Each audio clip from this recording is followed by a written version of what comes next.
This is the Bishop. I am back week 1 with a new student, guys, and today I'm gonna let you hear from him, and he's gonna explain to you how the first week went with training with the Bishop. All right, y'all, I got my guy Larry right here, man. This is his first week out doing the trucking thing, first time doing something new. So bro, tell the people, how do you feel being your first week out, being in the truck on the road with the trainer? It was beautiful. It was beautiful with you, man. I enjoyed my experience so far. Continue on. It was life-changing for me, but it was a good experience and a good try. For those that's coming along, give it a shot. Put your fear to the side and knock it out. Okay. So where you from, bro? I'm from Jersey. Okay. Yeah. So where you do your training at? I did it with Pam. I'm saying your CDL. Where you got your CDL? I did my CDL in North Carolina, Charlotte, in Asheboro. Okay. FTR, FTA, Future Truck America. It was a good company. They very friendly, family owned, good company. Got it within a month.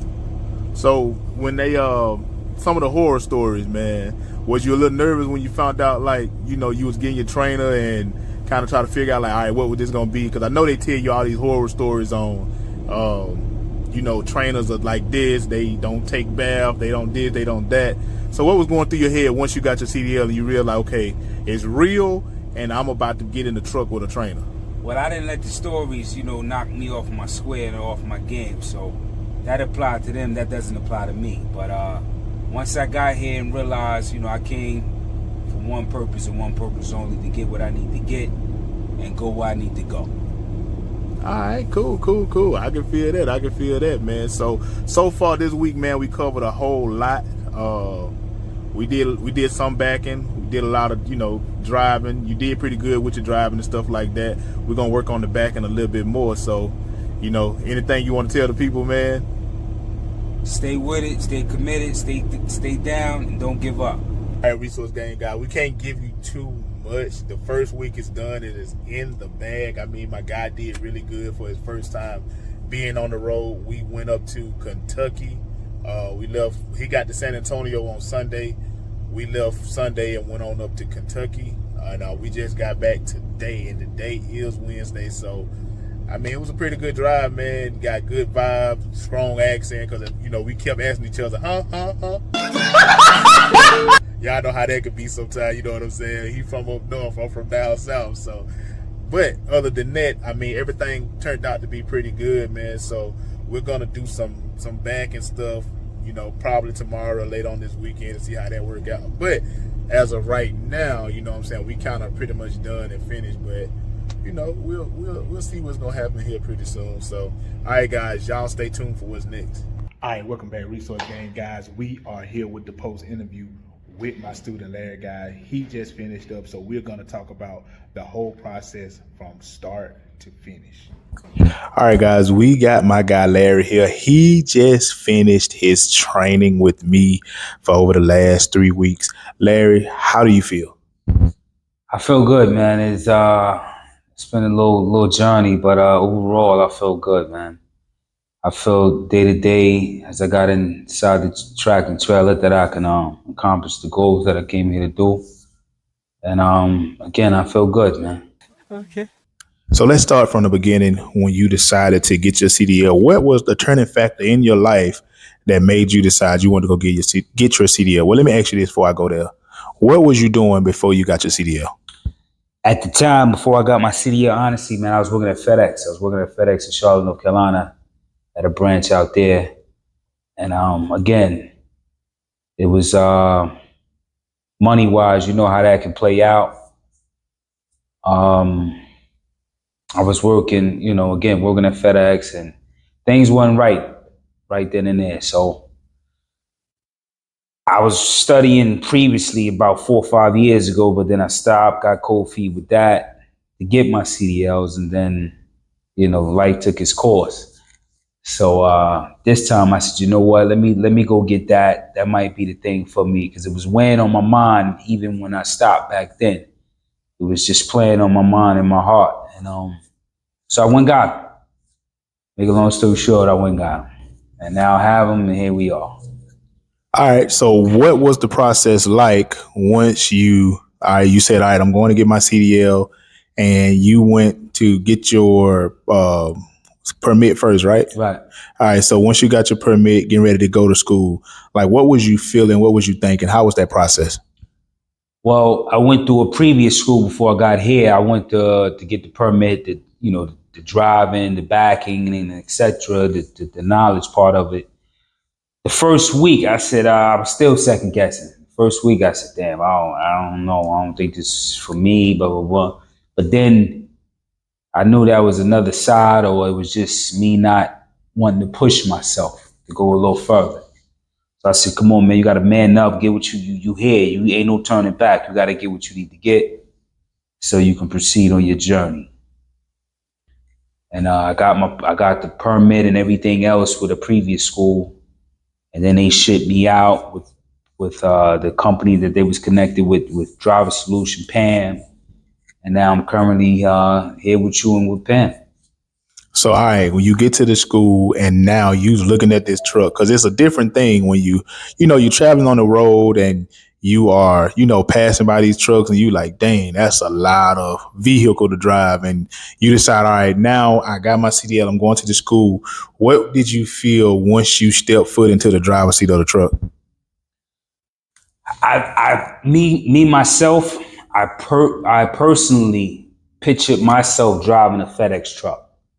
So that's how I overcame my fear of driving a tractor trailer. I said in my mind that, okay, I'm in a FedEx truck, but with longer length. So I was driving a 26-foot box truck, and they have a little size, but they're not as big as a tractor trailer. So I put it in my mind that the front of this that I'm steering is a box truck. So that's how I was able to navigate and release the fear of driving that big machine. So let's talk about school, man. So what was your challenge when you was in school? Like when you first got there, like, okay, you got your permit, you at school, you got to do 3 weeks. So what was the first challenge you came upon when you first started doing your trucking school?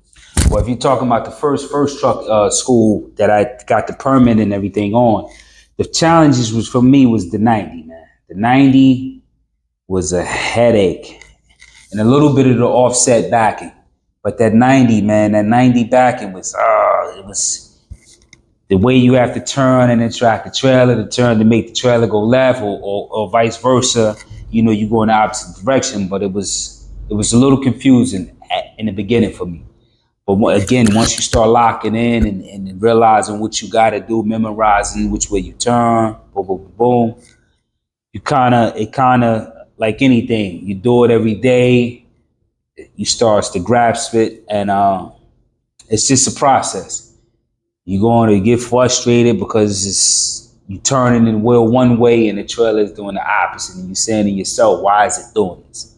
So you just can't get mad at yourself. You just gotta breathe. I would say breathe and be patient with yourself and be patient with that machine. That's a big machine. You can't force it like it's a regular car. You have to be patient with that machine. All right, Larry. So what did week 1 consist of once you got to training with, getting your CDL? Like your first week, what did they have y'all do? Y'all was in the classroom or was y'all out on the range? The first week was in the classroom. So they power your brain up with all of the stuff, the questions that you're going to be taking on the test. They break it down, blah, blah, blah. It was a lot of writing notes and reading pamphlets, quiz tests, and things of that nature. All right. So, all right, we get past that on the first week. What was going on around the second week? Second week, you was in the field. From there on, you was in the field. You was doing your straight backing, your offset, whatever backing or anything that they had you doing on the yard, you was out there doing it from 7 to 5 o'clock. So it was a repetitive thing that you had to do for the next 3 weeks out of your training. He was constantly doing straight back in 90, offset, etc. And your notes. So how was you feeling around your second week? Because the first week is like the introduction. The second week is like, all right, we get into the, we're really getting to the nitty gritty.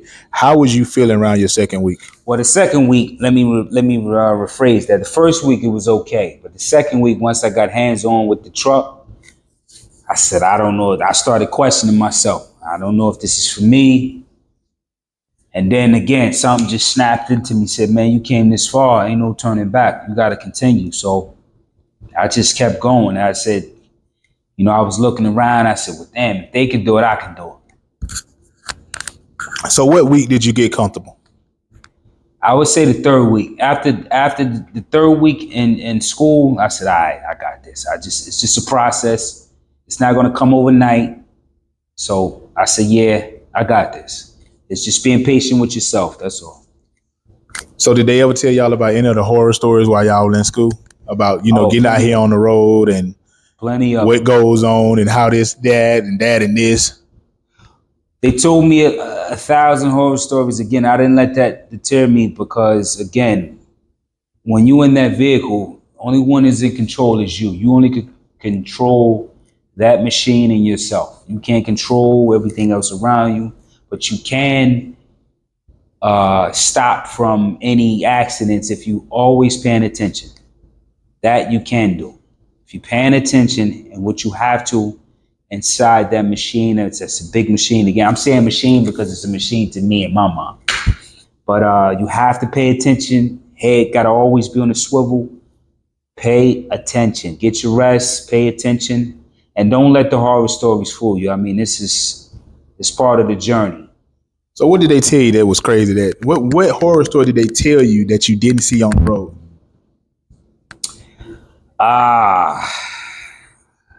The driving, and accident wise. I can't remember right offhand, but I heard a few, and again, I didn't let it make me go left. I just looked at it as that was part of their journey, but that's not me. And if I conduct myself properly, everything will be all right. So they tell you about like lock lizards, because I think that'd be the biggest thing. Every time I talk to somebody, they be like, "You be running to them lock lizards on the road?" I'm like, "Nah, man, it ain't like that." I feel like that was a thing probably in the early, 2000s. I've ran into some over the 11 years, but not the way they draw it out to be. They make it seem like you running into like lock lizard every, every corner you turn. And what a lock lizard is somebody who, is, I don't know if I can say this on YouTube, but it's somebody that exchange sexual services for money. I didn't see none of that. I wasn't looking for it. Again, I'm here to get what I need to get, but I didn't see none of that. Right. Yeah. All right, man. So let's move on to what I think everybody want to know is, how was the training when it came down to the bishop? Like how did you feel the initial phone call when I called you and said, "Hey, I'm going to be your trainer"? Well, when the recruit lady that told me the numbers to look out for, the numbers I was looking for, I Googled them, me being me. I Googled and said, okay, they from, one was from, I think, Indiana, and one was from Texas or something, or somewhere southwest or on the west. So when you called me, first thing came to my mind, I said, okay, it sounds like an older brother the way you was talking. I said, because he was using certain, dialogue, and I said, somebody young don't talk like that. So I was expecting to see somebody older than me. I'm not saying that I'm old, but older than me. And but when I met you, I felt the vibe, the energy. We talked. I said, okay, this is gonna be all right. It don't seem like he's gonna be, like he's gonna let me ask questions. He's gonna let me, drive work and not be, hey, you can't do this, you can't do that type of guy. Yeah, I think when I first spoke to you, I knew. I was like, my wife always asks me all the time, like, what type of student you think you have? Do you think you got somebody young? You think you got somebody old, white, black, Asian, Mexican, whatever, however? I was like, no. I say he sounds older, and I can tell he's from up north. He's got to be from New York somewhere, just by off the accent. You know what I'm saying? I'm really good with accents. So, and crazy thing was, I wasn't too wrong. You know what I'm saying? You weren't from New York. You from Jersey, right? Right. Yeah. So I figured, I was like, okay, cool. I said, well, this brother sound like somebody that, that I don't have to, probably have to like, I don't never get rude with nobody, but I just didn't feel like you were gonna be somebody I was gonna have to be like, all right, man, da da da da da da da da da. You know what I'm saying? So that was good for me, because when I pick up students, man, I try to make this process as fun, as easy, as coachable, memorable as I possibly can, because once you get done with me, bro, what you learn with me, you're gonna take with you for the rest of your life, whether you use it or not. It's gonna be something that's gonna be embedded. Like my boy T-Dog say, once you see it, you can't unsee it. You know what I'm saying? So judging by the horror stories that they probably told you in school on trainers and how they would be, they don't take showers, we don't this, we don't that. Tell the people, what you heard and actually what happened. Well, what I did hear was I heard one of the guys that graduated a week before me in school. His trainer he didn't want to shower. He just drove. So I'm saying to myself, damn, they driving 2-3 weeks straight, no shower. Where they do that at? So I said, I hope I don't get one of them, because this is not going to work. I did hear that if your mentor don't like you, they can shop you around. You got to go here, you got to call this person, call that person. So I was saying to myself, I said, I hope I don't get nobody that's, a weirdo or whatever, things like that. And hopefully everything could just be right. But yes, we did shower.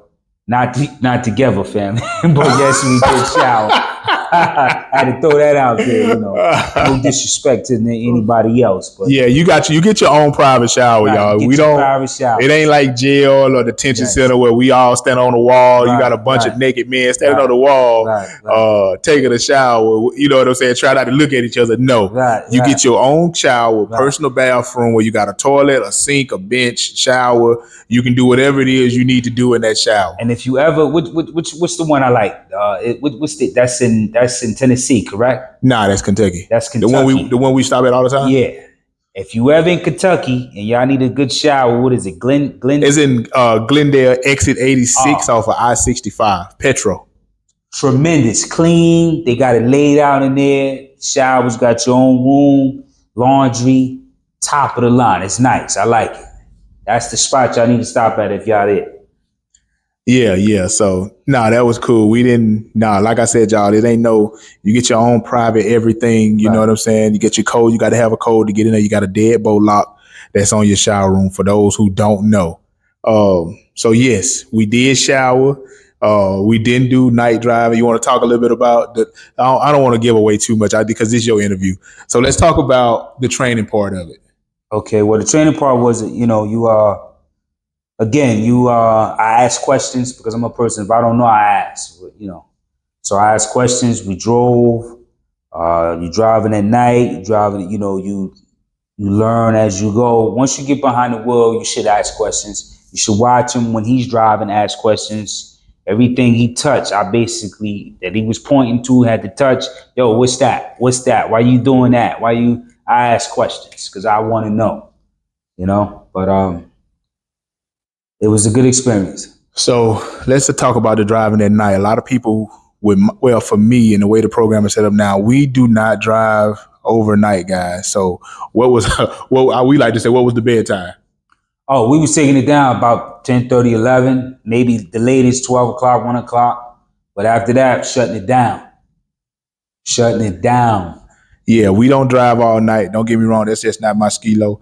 I don't train my students to drive all night. I mean, other trainers do what they do.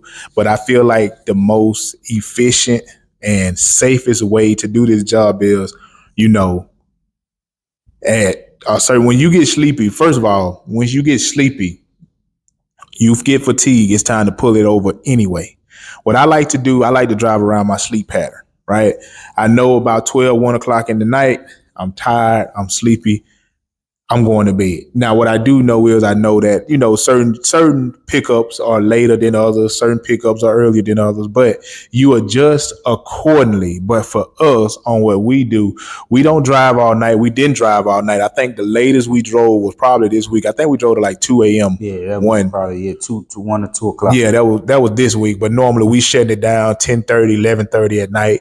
We are done for the day and we get 10 hours of rest. We make sure we are rested. And that's the most important thing that I could never stress enough on this job with him was making sure you rest. Like you are rested. You are ready to go when it's time to do your shift again.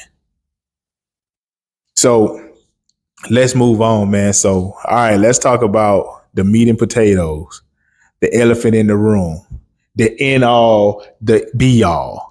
The backing. All right, guys, before we talk about the backing, let me just show y'all the clip of what happened. What we about to do? We're going to do a pre-trip inspection on the tractor and the trailer. Bear with me, it's been a little while, but I'm going to freestyle and go off the head from what I know. It ain't been that long. You've been doing this every day. But yeah. So we're going to start from the front of the vehicle. We're going to look at our 3 identification lights. Normally they would have 2 clearance lights on each side of the truck, but I don't see that. We're going to look at our high beams, our low beams. Well, you're dealing with a different truck, so it ain't the same truck as you okay. That you went to school with. So we're going to look at our low beams, our high beams. So let me show you with this truck. When you get your truck, okay. Let me show you what we do. This help run the light inspection, right? So you got a button right here that you push. And that's where you cut your switch on, hit that button, and that'll run your light inspection. Okay. So what that does is it makes sure all your lights are working. Back in the day, we had to do everything manually. So, all right, let's take it from the top. So we're going to look at our 3 identification lights. We're going to come down. We're going to look at our high beams, low beam lights. Turn signals, proper color, not cracked, bent, or broken. We're going to look at the front of the vehicle and make sure it's not shifting left or right, which can indicate the signs of tire failure, shifted load, or suspension, or springs loose, or anything like that. Then from there, we're going to pop the hood. We're going to go into the I'll pop that side. You can pop the other side. We're going to open the passenger side of the vehicle.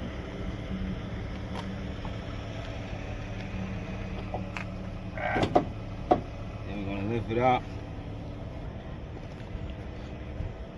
Don't hit your little famous noise. Up, up. Lightweight. That was funny. Then we're going to look at the passenger side.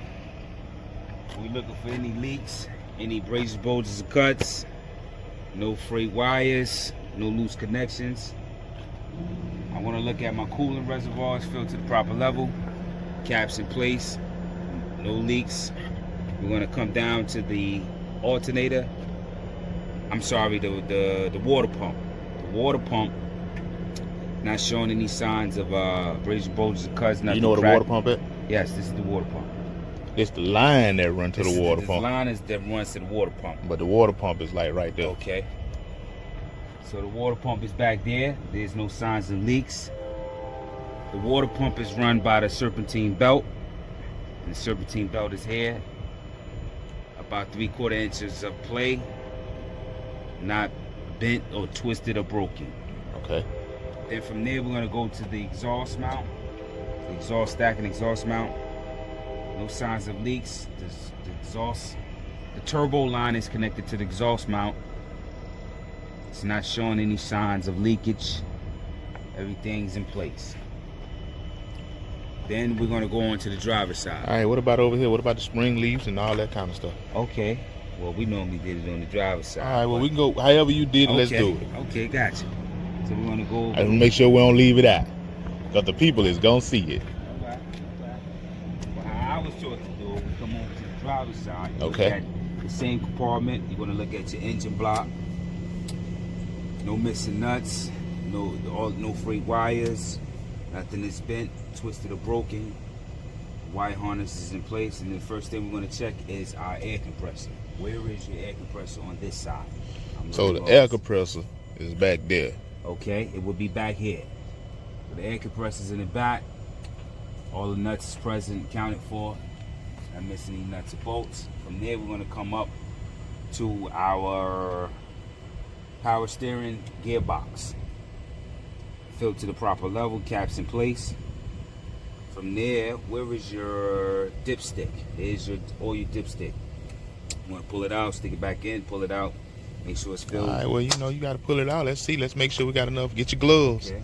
Get your gloves.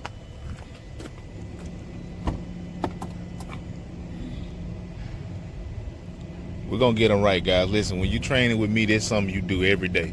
You get up, you do this. We make sure that this thing is properly road ready. What the worst thing you can do is you can get out there on the road, DOT pull you in and say, hey, let's do a pre-trip inspection, and you didn't do your proper pre-trip. Now you found something wrong. We're gonna stick it out. We're gonna pull it out. Okay. That didn't sound too right, but pause. We're gonna wipe it off. That sounds all bad. Stick it back in. Hey yo. We're gonna pull it out. Hey yo. Make sure it's filled to the proper. Filled to the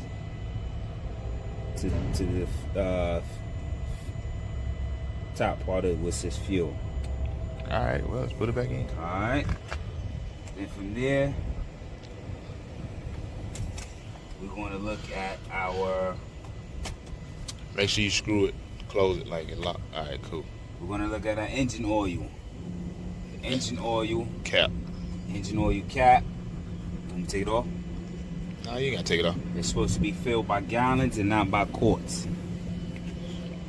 From there, you're going to look at your steering rod. Right? Did I say that correctly? Steering rod? Yeah. It's not cracked, bent, or broken. Everything's in place. From there, we're going to go down to our steering knuckle, properly lubed, not cracked, bent, or broken. From there, you're going to go to your gearbox. Not missing any nuts or bolts. Properly mounted, secure to the truck. From there, you're going to go down to your front pitman arm and your castle nut. Castle nut is in place, followed by your drag link. Your drag link is not cracked, bent, or broken. Followed by your back pitman arm and castle nut. Everything's in place, not cracked, bent, or broken. Also, you have your front spring mount. Front spring mount is properly mounted, secured to the truck. All the nuts and bolts is present and counted for. You have your leaf spring, which is in place. It's not cracked, bent, or broken. Followed by your two U-bolts. U-bolts is properly mounted, secured to the truck. You have your leaf springs, properly mounted, secure top and bottom, not missing any nuts or bolts. You have your tire rod in the back, not cracked, bent, or broken, present for. From there, you're going to go to your brake airlines. Not showing any abrasions, bulges, or cuts on the wire. The brake airlines goes into the brake chamber. The brake chamber, not missing any nuts or bolts. Brake chamber is followed by a push rod and slack adjuster with 2 pins and 2 Carter keys. From there, we're going to go to our brake pads. Brake pads is square, not rounded, and about 2 inches thick, wide. Our brake drums don't show any signs of warping or any leakage. Our tire tread, we're gonna go check our inner and our outer tire tread, about 4/32 depth tire tread. We're gonna look at our rims. Our rims are showing that it's present and accounted for, no illegal welds.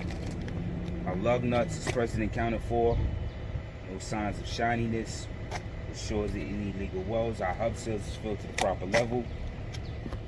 Not missing any nuts or bolts. Our valve stem is present and the cap is in place. From there, we're going to look at our driver mirror. It's probably not secured to the truck, not cracked, bent, or broken. We're going to look at our weather trim on the outside of the truck. No signs of leakage, which in its proper place. We're going to pull on the door. We're going to push it back in. We're going to pull it back out. We're going to lift up on the door handle. It's not loose. We're going to look at the weather trim around the door. No signs of leakage, no signs of damage.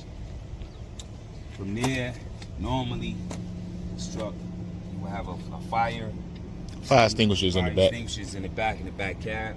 We get to that. We're going to check the stairwell for the driver.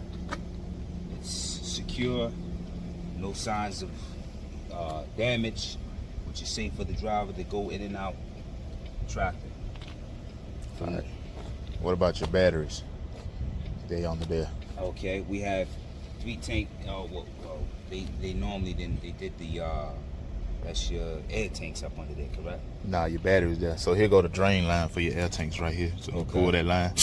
Okay. How you drain your air tanks. Gotcha. But right there is where your batteries are. So if you pull that up, you'll see your batteries. In case you ever need to get a jump. Or twist it. Yep, there it is. So there go your 4 batteries there. Present and counted 4 wires is connected to the batteries. No signs of looseness. Now let me show you this.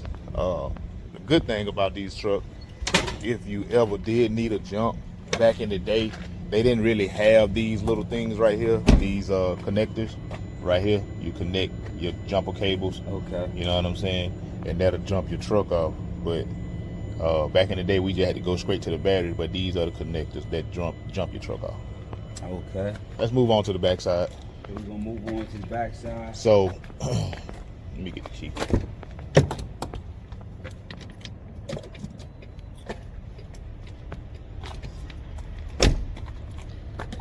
And which you already know. All right, don't mind how messy it look because I got tools back here, but there go your fire extinguisher right there. Which is in the green, 5 BC commodity for regular, and 10 BC for hazmat. Also have 3 reflector triangles in the cab. Yeah, the triangles are, I just moved them. The triangles are here. They are just in the back, but they back there, way back there. And he also has 3 spare fuses for the cab also. But the triangles are back there, they work. I know they back there because I had to pull them out. So all right, let's hook these lines up too while we are back here. Then we're gonna hook the lines up while we back here.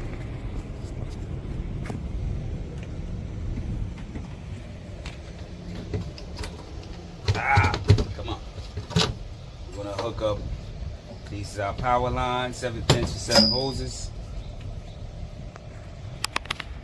You want to make sure your lines are not tangled, so you have some play. 7 pins for 7 hoses. This is your power line. Then you take your service emergency line. This is your emergency line, red one. Want to hook it up. This is a better way that I do it. Then you take your service line, you're gonna do the same. All right, right here.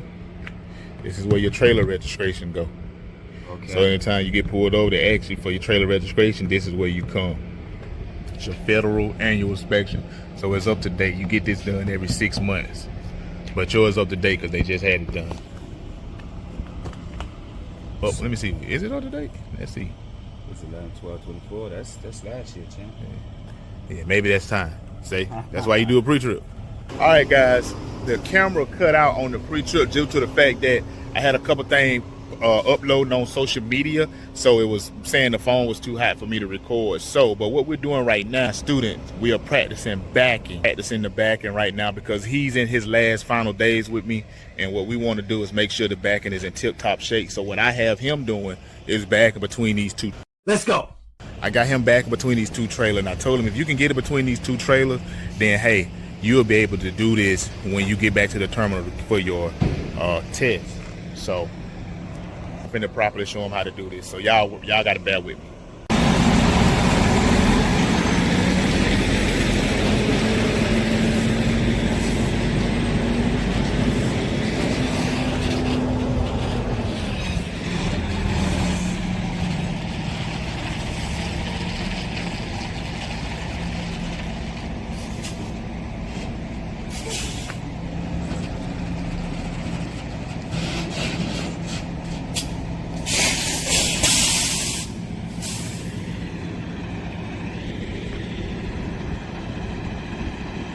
All right, guys, we got the setup. He's getting out and looking right now to make sure that everything is going the way it's supposed to be going.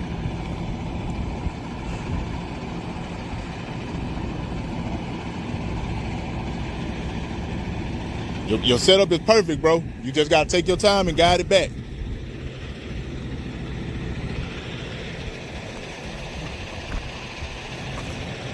Take your time. Think before you start turning.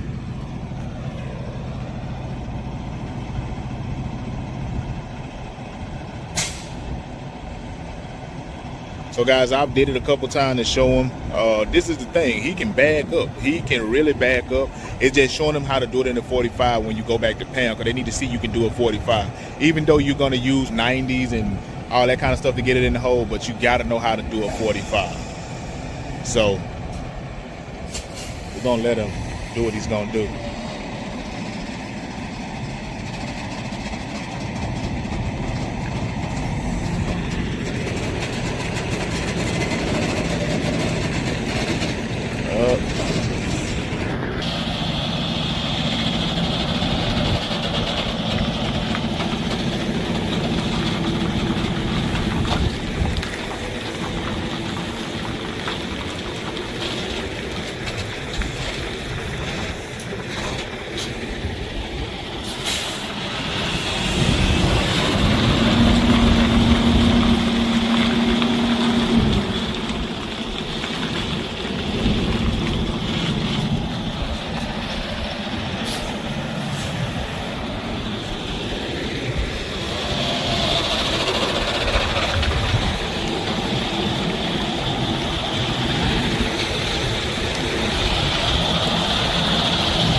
Hold up.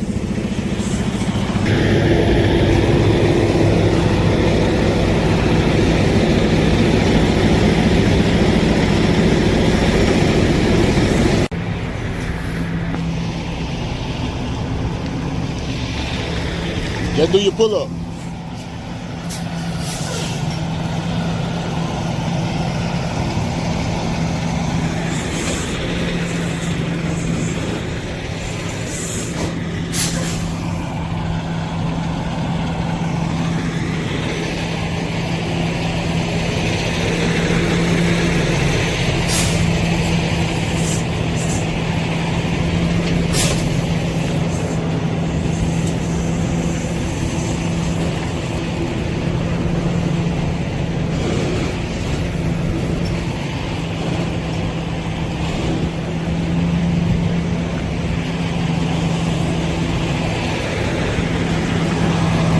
All right, Resource Gang guys, we are back with part 2 with my guy Larry. This is his last day with me, so we're going over some last minute things, try to get some stuff together, get him right. Last minute backing before I set him free to be a truck driver on his own. So we got some backing stuff going on, guys. I want y'all to stay tuned, and we're gonna try to get a little bit of this and see what he's learned from the first day. And here's the part where I got my tripod set up to let him know if you hit that tripod, you fail. So right now he's doing his setup. Set up pretty good, starting out. Getting out.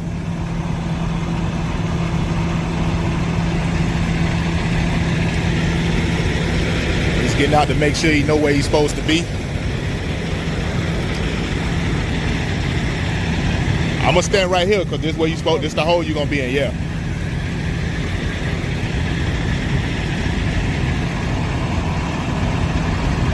I ain't gonna lie, guys. To me, this is the best part of the training, man. Teaching these guys how to back up. All of them almost damn near know how to go forward with no problem. This is the part where you get paid. This determines if you're gonna get paid or not. Can you put that truck in the hole?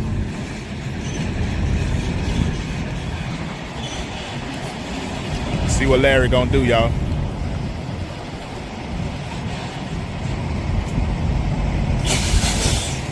He gonna get out again to check and see where he's at, where he's supposed to be. Just like I taught him. Look, the more you get out, the better the chances is of you getting it in the hole and not having an accident. You gotta get out and look. That's the goal, that's the motto. So what he's doing right now, he's gauging what's gonna happen next.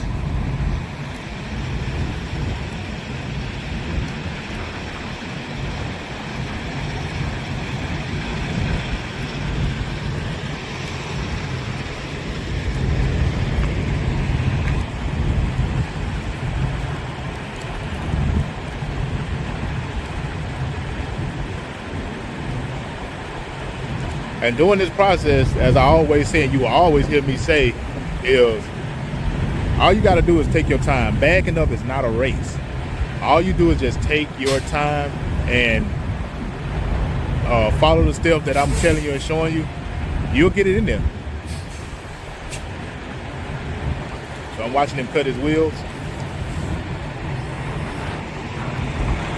All right, here go the moment of truth.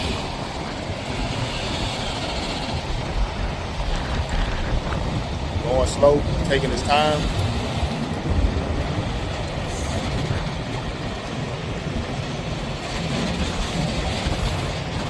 Get that tripod. It's tough.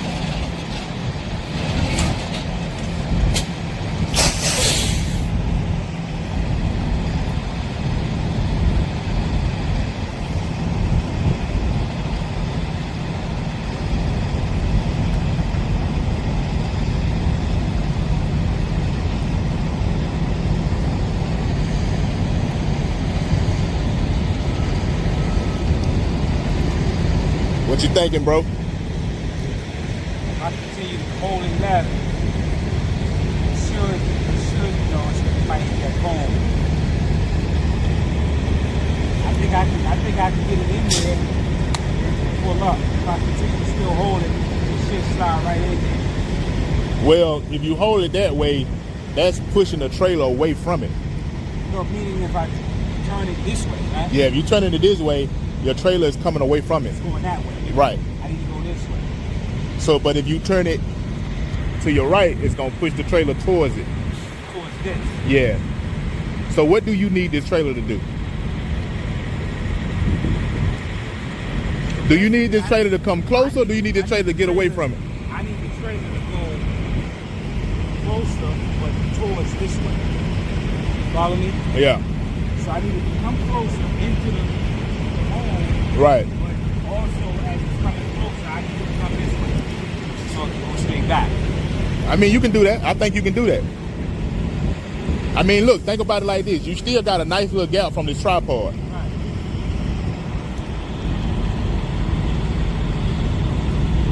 Let's see, guys. What he's saying is right. What he's saying is definitely right.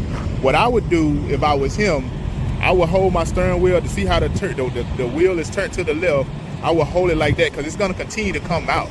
And then what I would do is get it far back, then I'll switch it back to the right. It'll go right in there, easy peasy. Well, let's see what he do. I could be wrong, but a lot of times I'm not.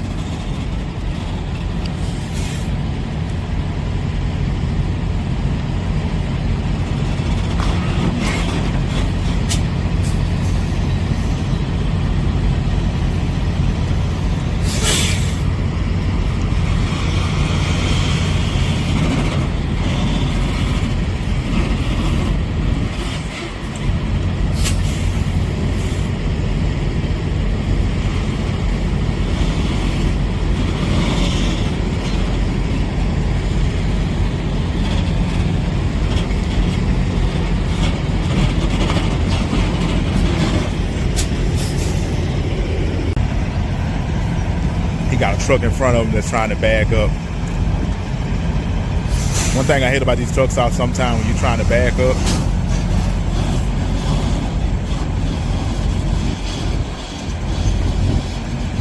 he gonna start over, so let him do it again. All right, guys, we're gonna try it again. He wanted to start over, reset itself. I just told him no way you turning the steering wheel, because have your steering wheel already turned the way you needed to go. Because if not, when you do start backing up and realize it's the wrong way, it's too late. Now you done lost your position and you gotta try to fix it. So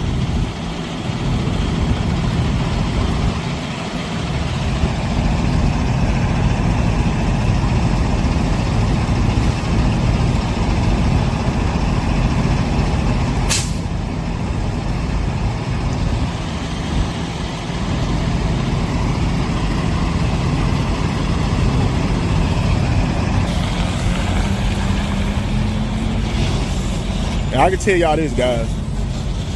When we first started backing up process, he was good. He could back it up, but he just ain't have no type of form in what he was doing. So teaching him the 45 is pretty much giving him some type of formula on how to get it in. He was used to doing the 90 because that's what the school was taught him. And don't get me wrong, I don't knock the 90, but Pam is asking you to know how to do it in a 45.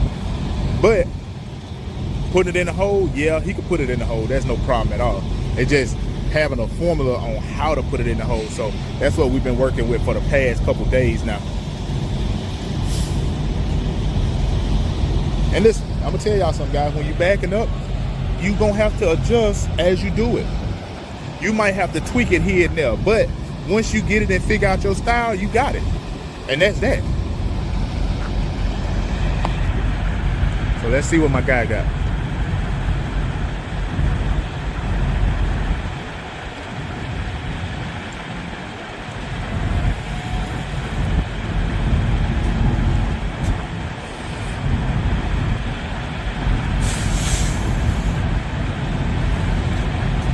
And he was also, another thing, he was, moving too fast.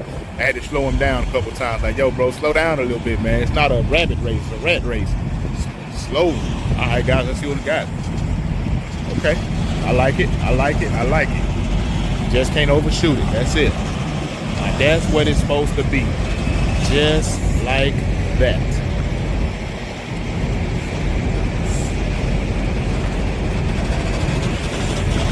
Man, that is freaking perfect, guys. When I say perfect, that is perfect. And that's the whole art and style of backing up.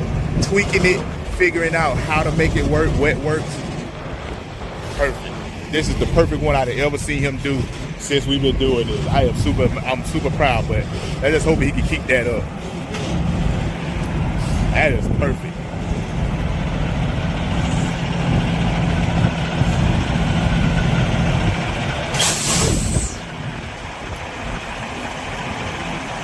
Yo, tell the people what you just did, bro. What I did was, I said, I see what I gotta do. I gotta be patient with it. I straighten the wheel up, I let it roll. I let my tractor roll straight back about 5 seconds. Then I cut the steering wheel 6 o'clock to the right. And as it was turning, I marked my landmark on the ground, and then I cut it all the way to the left, and I just hold it, let it roll all the way in there. And that's what it takes. Now you see why I was telling you the other day to go slow? Yeah. Like go slow and let it work itself. Yeah. So you can, adjust as you bagging up. You made the adjustment, bro. That was the perfect one you done did. You gotta have patience. You gotta be patient with the truck, man. You gotta just be patient, don't rush it. It got 10 feet before it does what it does. So you have to be patient, know what you gotta do, let it roll, and then adjust your steering. All right, let's try it again. Yeah, let's do it again. Now, that's what makes me proud. Everything I told him, he's seeing now, guys, and it just clicked. That is the moment where it's like, oh man, my confidence is super high.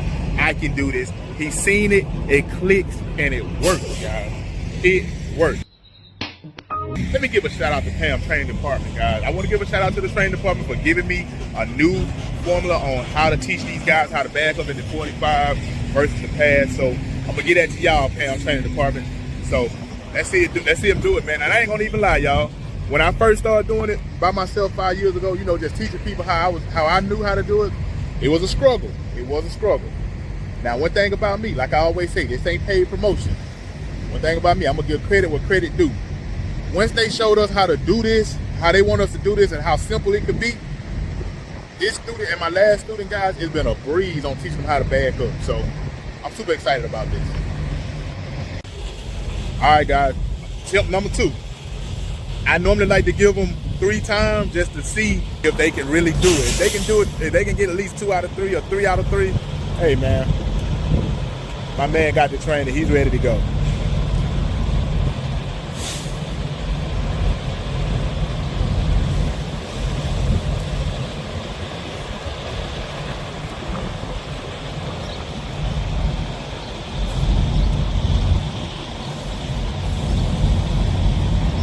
He's talking to himself. He's prepping himself up.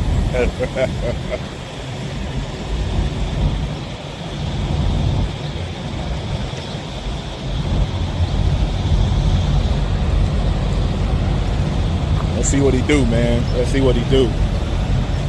This is what I love about what I do. I get to see these young people, man. Well, not young people, but I get to see these new truck drivers learn, man, and get happy and get excited about what they finna be able to go out here in the world and do. This is a life-changing movement, guys. This is not a moment. This is a movement when it come down to the bishop and his training. I love it, man. I love it. I love it. Let that joker take his time. Let it take his time. Look at that. That boy is killing it, man. He is killing it. See, it got away from him just a little bit, but he can fix that. He can adjust that.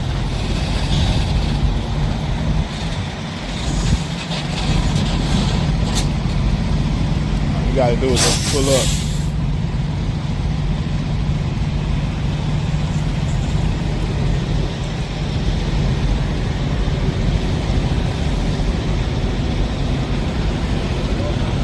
Outside the cold, that's gonna pull up. That's it. Just You already, look, the goal is you want to get the box. You want to get this back in. Inside, bro. And you can adjust from there. You know what I'm saying? You done seen this before already. We did that in Louisville.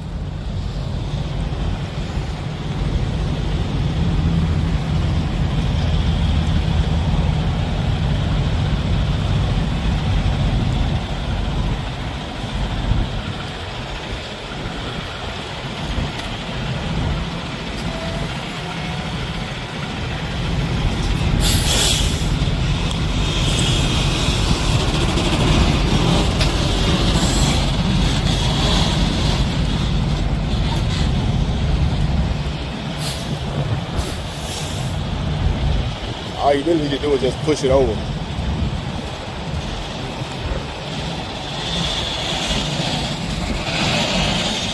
Look at that.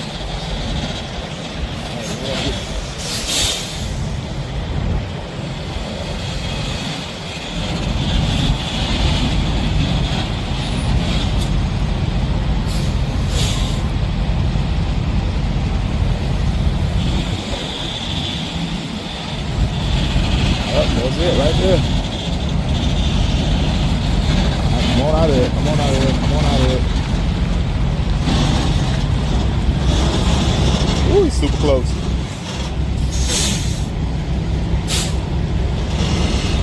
Very, very close.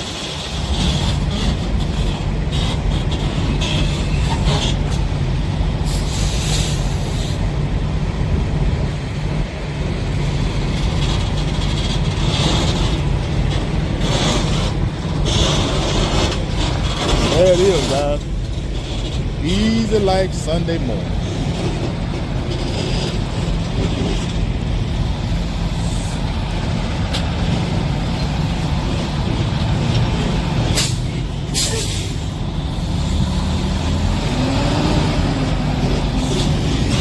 Guys, listen, I'm not mad. I am not mad at all. I mean, this guy have came a long, long way from when we first started, man. I mean, this is square in the hole right here, guys.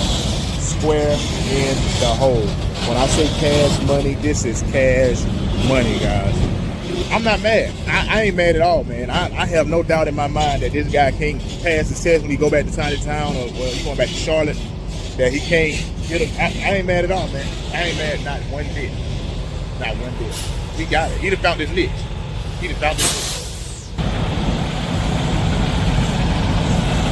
Well, tweaks, but again, practice make perfect, and you just got to keep doing it, keep trying it.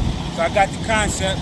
It's just knowing your landmarks, of course, and knowing when to turn. Because if you miss your turn, throw your whole angles off. But let me tell you, man, what you just did, what I like, bro, you got out. Number one, you saw where you was at. You knew what you had to do. All it was about just, all right, let me get in here, do what I need to do to get it in the hole. You saw you got too close, you pulled up, you tweaked it, you trust your instinct, you trust the training, you put it in the hole, bro. I don't got nothing bad to say, bro. Hey, you came a hell of a way from when we first started doing it, because you were just, just throwing it in there. You know what I'm saying? But now, you look professional. Now you got some unification on what to do, bro. And I can tell your confidence higher now than it was, you know what I'm saying, 2-3 days a day. All because of you, Chad. Hey, man, I appreciate it, bro. Let's do it one more time, man. If you can give me 3 out of 3, dog, I'm going to sign off on you, bro. Resource game, listen, guys. That's going to be the game. That's going to be it for me and student number 2, my boy Larry, man. He done came, he done showed, he done did. God, listen, I ain't got nothing bad to say. I am a happy trainer, man.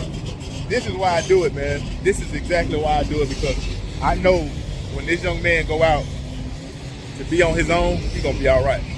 He gonna be okay. So I'll catch y'all on the next one. All right, look, guys. Y'all guys ought to be tired of, man, being on somebody's schedule, being on somebody's clock every day, somebody telling you when you can go to the bathroom, telling you when you can take lunch break, telling you when you can and can't be off. Like, at what point do that get boring? At what point do you feel like, all right, it's time for a change? Listen, I got a free opportunity for you. Get your CDL license, guys, where you can go and come as you please. You ain't got nobody breathing down your neck. You ain't got your co-workers that sit here backbiting, trying to get you fired, trying to get you suspended. None of that, guys. Free CDL opportunity. Only take 3 weeks. Everything is paid. Get you to the terminal. Get you to the school. You don't have to worry about hotel. All you need to do is bring you some money to eat with when you get ready to buy you dinner at night or lunch or whatever. That's it. Everything else is taken care of, guys. At what point do you want better for your life? These plant jobs ain't it. And here's the thing. I'm not knocking plant jobs. I'm not knocking desk jobs. What I am saying is, it's time for a career. It's time for a change. It's time to do something better, guys. Listen, I've been a CDL holder for the last 11 years of my life. And the last 11 years of my life been feeling like a journey. Don't feel like I go to work. Just feel like I get up and have a journey everywhere I go. You know what I'm saying? I'm traveling, I'm seeing the world, I'm getting paid to do it, guys. And guess what? I still get to be off whenever I want. I ain't got to go back and forth with nobody on if I can be off on Christmas and if I can be off for Thanksgiving and all them other crazy holidays. I ain't got to go back and forth with nobody on that. When I want to be off, I'll be off. When I want to go on vacation, I go on vacation. And I ain't got nobody calling and breathing down my neck on no point system. So think about that, guys. Look, free CDL opportunities get you in the game. All you got to do is holler at me. I got you. All right, guys, you got a chance to see my boy struggle. So the first, what you saw first probably was us backing up at the terminal, at the docks, you know, because I do train on docks. If I don't get a chance to get to a real shipper receiver, we do have docks in a lot of Pam locations at the drop yard. So he get a chance to bump the dock, see how that feel. And the second part of the video, you saw him backing up in the parking lot. Because here's the thing. I say 70% of the time you're going to be in the parking lot. The other 30, you're going to bump docks. So I try to cover all in to make sure that, you know, we get the feel of both worlds. So Larry, let's talk about you. Back it up and what was going on, man.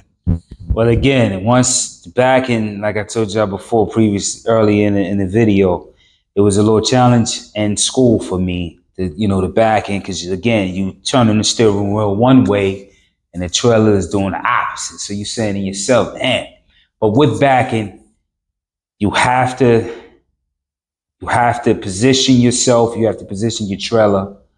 And the slightest turns, when you don't make them right, can throw your whole backing off.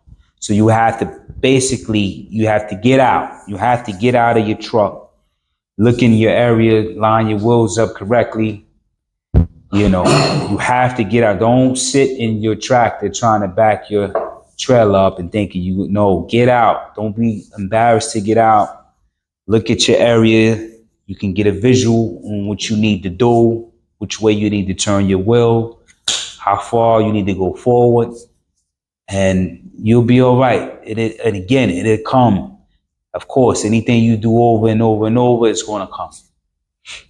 So when I was teaching you how to back right, I know I was telling you a lot at one time, but what stood out the most to you when I was telling you what you needed to do in order to perfect what you did today as you was putting it in the spot at the parking lot?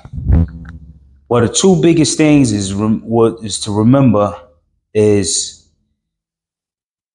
for me, and what you told me, but for me that I realized really stuck in my brain was be patient when backing. The trailer, it got 10 feet before it moves in its direction. Right. So you have to be patient. You can't oversteer, and be patient with your trailer. Don't rush it because it's not going to move like an actual car. So my thing that kind of marked my brain was the 10 feet rule and being patient with that trailer and lining up, setting yourself in position to back properly. So guys, if you see the clips I just posted with him backing up, Larry's biggest problem, right? When he was backing it up, I'm gonna tell it. I'm gonna tell it. I keep it real. It just came to me. Yeah. I keep it real on my channel. I'm transparent as I possibly could be because this is for to help somebody else, right? His biggest problem when he first started doing it, and y'all probably heard me say, man, you gotta slow down. You're coming in too hot. Like, you have to set up your position has to be right, because if it's not, you're gonna struggle. How many times did you struggle out there? Oh yeah, a few times. I would say way more than a few times, especially when we was at that dock. A lot, because I was hitting the gas, and it's not a race. You have to set up right and slow down. You're not speed demon to back up. It's a process. Again, the trailer has to make its 10 feet rule movement, but you cannot be speeding. You got to set up correctly and slow down. So here's the thing, right? When I first seen Larry back up, I knew he was accustomed to the 90, right? He just told us that's what they taught him at the school, 90. I knew he knew how to back up. I knew he was accustomed to the 90. And I knew that his backing up was not unified the way it needed to be. Now, could he put it in the hole? Yeah, he can put it in the hole. I saw him put it in the hole several times. It was crazy how he put it in there, but he put it in there. But my goal was to teach him the proper way to put it in the hole, the proper way to set up once you get ready to claim your spot and put that trailer in a dock or a hole. Larry was moving just too fast. And I was like, bro, you have to slow down. This is not a race, man. This is slow and easy. This is not like grits. We don't want this instant. You want this thing to settle in, soak up the whole 9 yards. So when you get ready to back up, you taking your time, you watching what you need to do. Because if you don't watch and you just sitting there thinking, and this is another thing, look, backing up is not a guessing game. You have to know. You cannot guess. You got to know where you're going, where you finna turn, what you need this trailer to do. The moment you start guessing, you setting yourself up to tab some. So the first couple times I seen him do it, I knew he could put it in the hole. I've seen, where he was strong at. I saw where he was weak at. And I took that and I matured it until what y'all see at the end of the video, where he was able to back that trailer in, fix his problem, fix his mistake, maneuver the whole 9 yards. So everything else I say was good. He was good on the pre-trip. We did some sliding the tandems. I think that's still going to take a little time to kind of understand because it's still a lot. but I believe he can do it. I've seen him do it today. Pre-trip A1 on that, driving A1 on that, backing up. And don't get me wrong, Larry can back up. I'm not saying he can't. Y'all seen it for yourself. What I am saying is you still have to practice. You still have to practice. I've been doing it for 11 years and I still practice day in and day out on my bagging up skills. So bagging up was a challenge for you in the beginning, but you did claim the victory. So that is, super, super dope, man. Mm-hmm. So what's next for you, bro? To the top, man. To the top. Do what I need to do. And again, to the top, man. Start, the sky's is the limit, as they say, man. There's no limit to the skies. You know what I mean? Just keep pushing.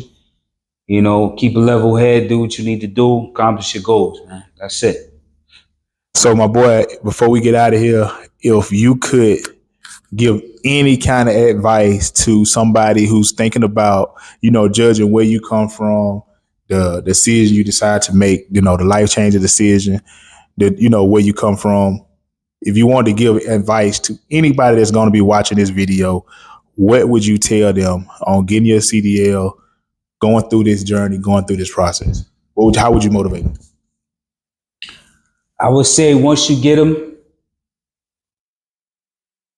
treat them with care. It's not a game.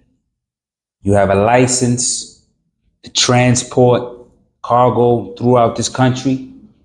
So I would say treat them with care, respect them, and take care of your business. And go on home. I would say that. Going home is always the goal, guys. Going home to be able to come back where you started from, the same way you left. You come back to your family, to your, to your house or whatever, or whoever you got waiting for you. That's the most important thing about doing this job. Getting a check is one thing, but being able to come back home is everything. Being able to come back home, guys. So we seen a lot, we seen a lot on the road. What it was about 2 weeks ago, we saw a wreck in the front of us and in the back. Like that. Like literally the first wreck within like 5 minutes. The second wreck was in 2 minutes. As we was getting out of the truck to see about the wreck in the front, a guy in the back of a log truck, he turns over. Right. So again, like I said earlier, you have to pay attention. Your head and your eyes have to be on a swivel all times. Well, guys, that is gonna be it for this episode of Training with the Bishop.